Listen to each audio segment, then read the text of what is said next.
The day I turned 60, I walked into my own birthday party smiling like everything was perfect. And 2 hours later, I was sitting alone in the guest bathroom with my mother-in-law's phone in my shaking hands, reading the group chat she thought she had exited. "Your daughter-in-law is finally old," she had typed. "Time to move her out and move the lake house into our names before she figures out what's coming." I still remember the exact smell of the vanilla candles on the cake mixing with the metallic taste of betrayal in my mouth. The bathroom was tiny, painted that soft sage green Ashley picked out when she was 15, and the air felt thick, like the walls were closing in while laughter floated down the hallway. If this kind of pain has ever hit you right in the chest, stay with me for a minute. If my story is already making your stomach turn the way mine did that night, please subscribe to the channel. I share these stories because we're not alone in them, and I don't want you to feel as alone as I did in that bathroom. Hit subscribe, and let's walk through this together. My name is Lauren Harper. I'm 60 now, but for 34 years, I was the daughter-in-law Evelyn Whitaker never wanted. I married her only son, David, when I was 26. Back then, I thought love would be enough to soften her. I was wrong. Evelyn is 82, sharp as winter air, and she has spent every single one of those 34 years reminding me that I was the girl from the trailer park who somehow tricked her Harvard-educated son into marrying me. Sometimes it was a look, just a tightening around her mouth when I set the table wrong. Sometimes it was a quiet comment at Christmas about how some people learn manners late in life. I told myself I was being sensitive. I told myself it didn't matter. David loved me. That was enough. The lake house was the one thing David and I built together that felt truly ours. We bought the land in 1998 with the money we saved from skipping vacations and eating pasta 5 nights a week. 10 acres on Lake Martin, Alabama. We poured every extra dollar and every weekend for 8 years into that house. Hand-laid pine floors that still smell faintly of turpentine when the sun warms them. The wraparound porch where we rocked our daughters to sleep while cicadas screamed in the pines. The dock where David taught them to fish and where he kissed me every single evening when he came home from work. It was never fancy, but it was paid for.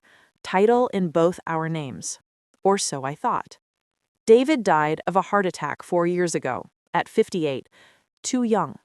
I can still feel the exact moment the phone rang that morning, the way my coffee mug slipped from my fingers and shattered on the kitchen tile. The grief almost swallowed me whole. Some nights, I sat on the bathroom floor and cried so hard I couldn't breathe. Evelyn swooped in the week of the funeral with casseroles in one hand and paperwork in the other.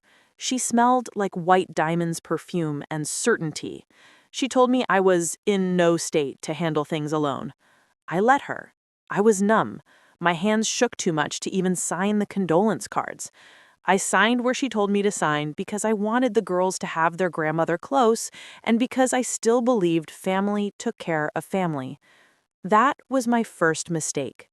Fast forward to my 60th birthday.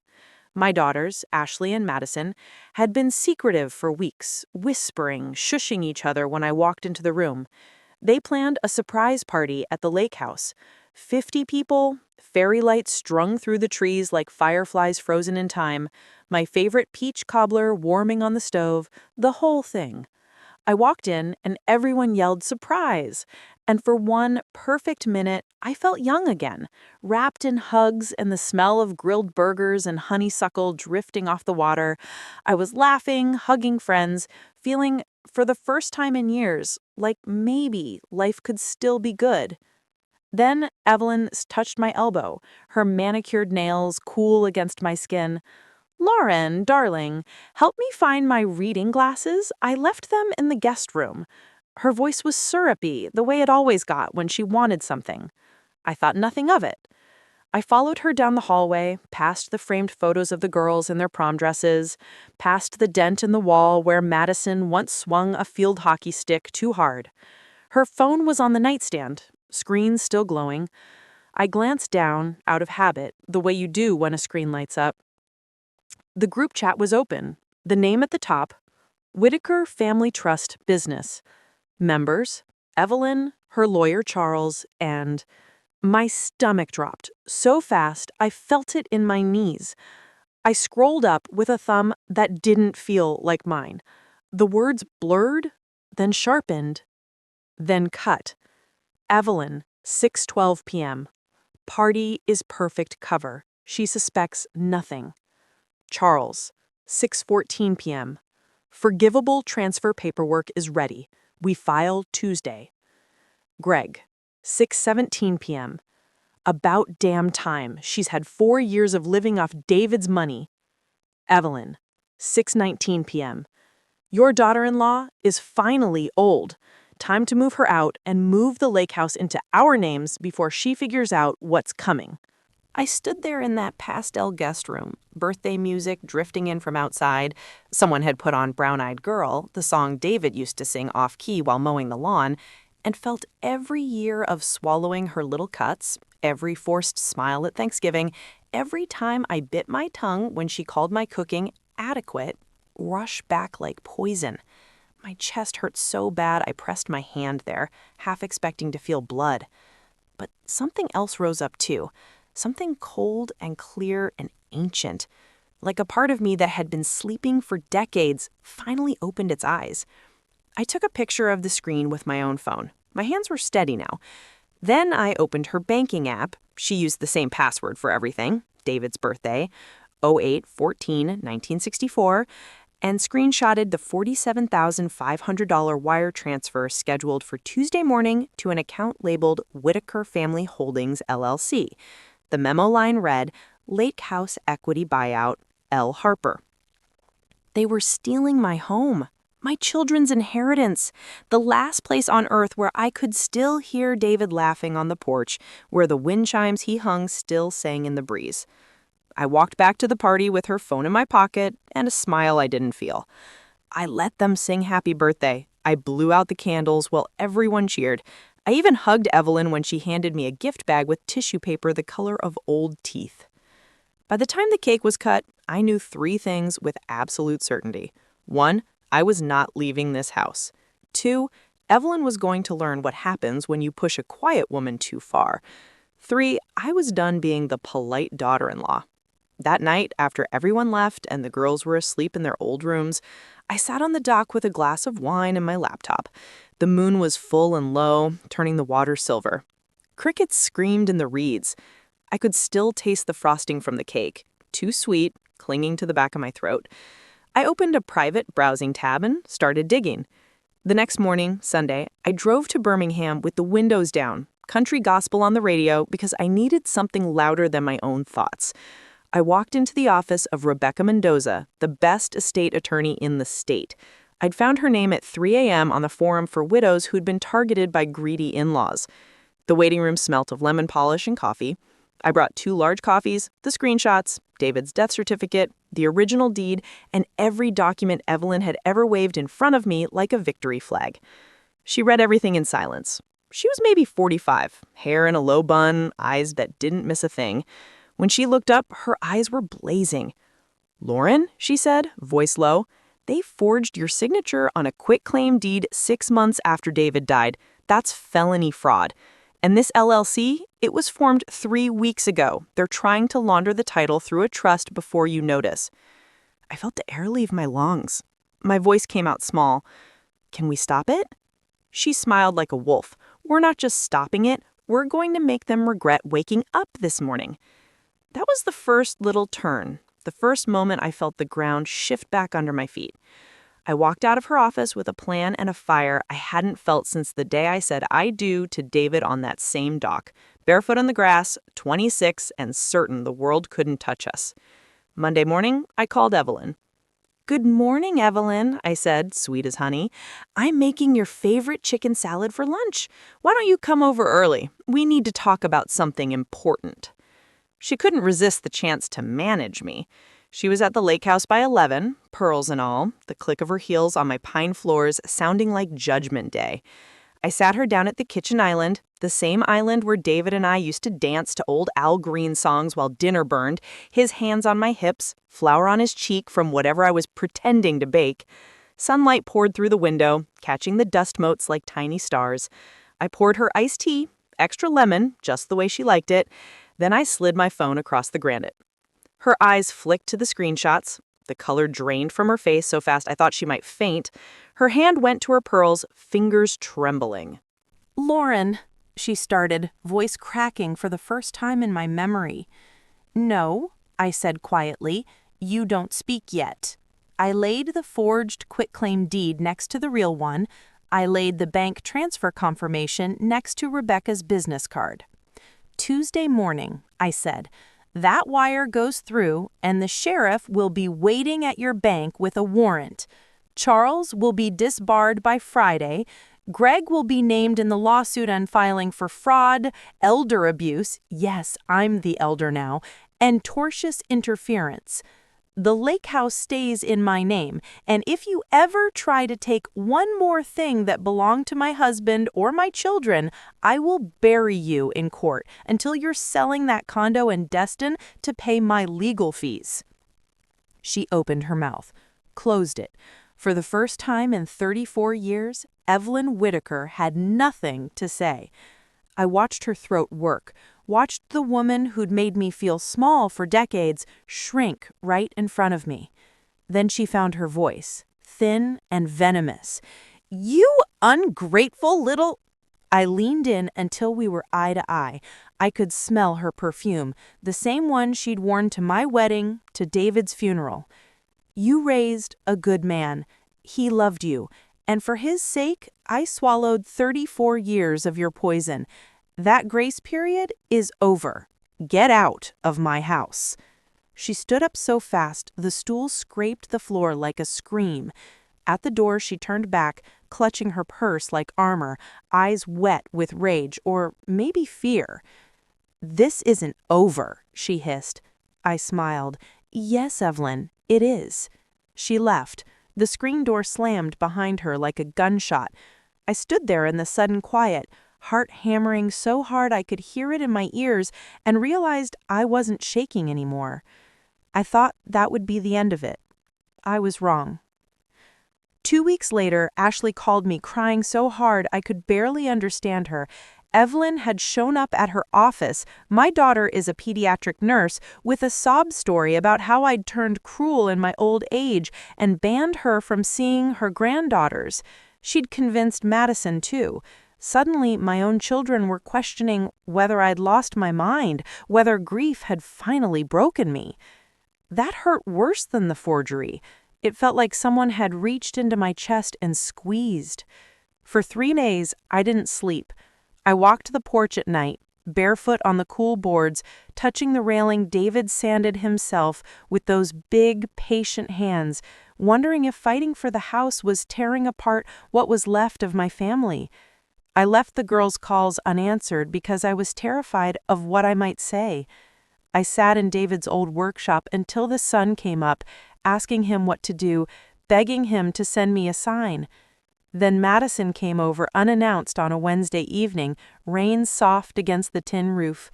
She found me in David's old workshop, sanding a cedar box I didn't even know why I was making. The air smelled of sawdust and memory. "Mom," she said quietly from the doorway. Her eyes were red. "Grandma showed us emails you supposedly sent, calling her a parasite, saying you never wanted her at Dad's funeral." I stopped sanding. The grit was under my nails, in the lines of my palms. "I never wrote those." "I know," she whispered, stepping closer. Her eyes were red. "Because I checked the headers with my friend in IT. They were faked, same IP address as the LLC paperwork." We stood there in the sawdust and cried like we were 16 again, her head on my shoulder the way it used to be when the world felt too big. I felt her tears soak through my shirt and realized some wounds only your children can heal. That was the moment I decided this wasn't just about the house anymore. It was about protecting my daughters from a woman who would weaponize even their grief. Rebecca filed the lawsuit the next day. Fraud, forgery, defamation, emotional distress. We asked for 7 figures in the immediate return of every document Evelyn had taken from David's files after he died. The next 6 months were war. Evelyn played dirty. She told the church prayer chain I had early dementia. She even cried on the phone to the pastor's wife. She sent anonymous letters to my neighbors saying I was selling drugs out of the lake house. She filed for grandparent visitation rights, claiming I was alienating her from the girls. Every new lie landed like a slap. Every time I wanted to give up, I went back to that dock. The water lapped gentle against the pilings, and I'd close my eyes and feel David sitting next to me, the way he used to put his hand on my knee when life got heavy. "You're stronger than all of them put together," he'd say, voice warm in my memory. So I kept fighting. The turning point came in discovery. Rebecca subpoenaed Evelyn's emails. One of them, sent to Charles 2 days after the birthday party, was pure gold. Plan B. If the forgery fails, we claim Lauren coerced David into leaving everything to her while he was on painkillers after his bypass. The girls will believe anything if it means keeping the lake house in the family. Madison read that email and drove straight to Evelyn's condo. She recorded the entire confrontation on her phone. I've listened to it once. I don't need to again. "You were gonna say Dad wasn't in his right mind? You were gonna call Mom a thief to our faces?" Evelyn tried to play victim. "I'm just protecting what's ours." "There is no ours," Ashley shouted, joining her sister. I didn't even know she was there. "There's what Dad wanted, and he wanted Mom to have security. You're disgusting." They walked out and never spoke to her again. That recording ended up in court. The judge, a woman, thank God, looked like she wanted to crawl across the bench and slap Evelyn herself. Case dismissed with prejudice. Evelyn ordered to pay my legal fees, $187,000, and a sanction of $50,000 for filing in bad faith. The lake house stayed mine, free and clear, and the judge permanently enjoined Evelyn from transferring or encumbering any asset that had ever belonged to David. I stood outside the courthouse that day in October, 60 years old, crying in the sunlight while my daughters held me up. The air smelled like fallen leaves and justice. It's been 18 months now. The lake house is paid off. I turned David's old workshop into a tiny furniture studio. The smell of cedar and stain greets me every morning like a promise kept. I build cedar hope chests and sell them online. Lauren's legacy chests, I call them. Every piece has a brass plate inside, for the love you keep when everything else is gone. Madison and Ashley come every weekend. We drink sweet tea on the same porch, laugh louder than we used to, and sometimes we just sit quiet, listening to the water the way their dad did, and watching the sun sink red behind the pines. Evelyn lives in a 1-bedroom senior apartment 40 miles away. She sends birthday cards I don't open. Some battles you win by never fighting them again. Last night I walked out to the dock with the first cedar chest I ever finished. The moon was a thin smile. Inside, I put the forged deed, the screenshots, the court order, everything that almost broke me. I locked it, carried it to the end of the dock, and pushed it into the lake. It floated for a second, rocking gentle like it was saying goodbye, then sank slow and sure, taking every ounce of her poison down with it. I looked up at the same stars that watched David propose to me 35 years ago and whispered the words I've carried since the night of my 60th birthday. I'm still here. If you've ever had someone try to take what was never theirs to touch, if you've ever been counted out because of your age, your grief, or where you came from, tell me in the comments. You're not crazy, you're not weak, and you're definitely not alone. And if this story hits somewhere deep, subscribe to the channel. There are more of us who've walked through the fire and come out stronger on the other side. I'll be here, telling the truth, every week. Stay with me.